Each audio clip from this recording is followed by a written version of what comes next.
আজকে যাদের রেজাল্ট খারাপ হয়েছে কিংবা মনমতো হয়নি, এই ভিডিওটা তাদের জন্য একটা রিভেঞ্জ প্ল্যান। অর্থাৎ এই ভিডিওতে আমি তোমাকে এমন একটা প্ল্যান শেয়ার করব যেটা তুমি কাজে লাগাতে পারলে আজকের এই দুঃখ একদিন আনন্দে পরিণত হবে, গ্যারান্টি। সারা দেশে গড় পাশের হার ৬৮.৪৫%, কমেছে জিপিএ ৫ পাশের হার। সুতরাং এই ভিডিওটা শুধুমাত্র তাদের জন্য যাদের আজকের রেজাল্ট মন মতো হয়নি বা আশানুরূপ হয়নি। শোনো ভাই, এই ভিডিওতে আমি কোনো ইমোশনাল কথা বলবো না বা তোমাকে সান্ত্বনা দেওয়ার জন্য তেমন কিছুই বলবো না।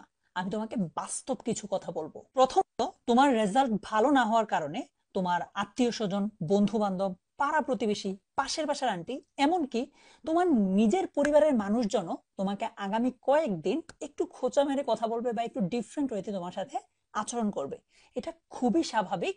তবে হ্যাঁ, এর উল্টা চিত্রটাও হতে পারে। সো এই মুহূর্তে তোমার জাস্ট একটাই কাজ, দাঁতে দাঁত চেপে সবকিছু সহ্য করা, জাস্ট কয়েকটা দিন। দেন চূড়ান্ত সময় যখন আসবে তখন তুমি নিজেকে প্রমাণ করবা।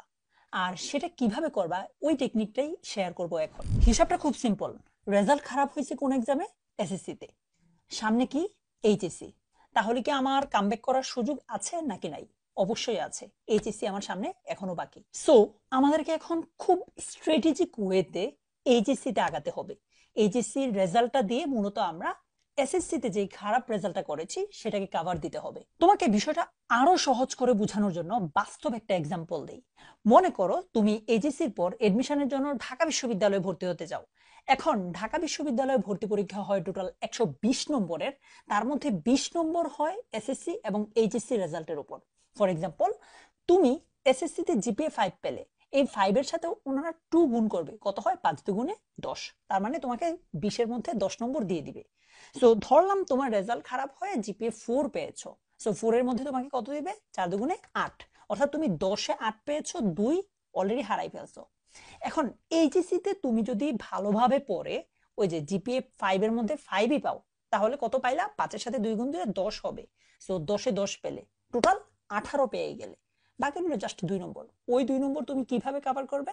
তুমি তোমার ভর্তি পরীক্ষার যেই এমসিকিউ পরীক্ষা হবে, রিটেন হবে, সেটা দিয়ে কভার করে ফেলতে পারবে। বাট হ্যাঁ, এইচএসসি তে আর এই খারাপ রেজাল্ট আমরা করব না, করা যাবে না। ক্লিয়ার? সো পুরো বিষয়টার মূল কথা হচ্ছে আমরা এসএসসি তে খারাপ যা করছি বাদ দিব, এটাকে সাইডে রেখে এখন স্ট্র্যাটেজিক ওয়েতে এইচএসসি তে আমরা এমন ভাবে আগাবো যাতে এইচএসসি তে আমার রেজাল্টটা খারাপ না হয়।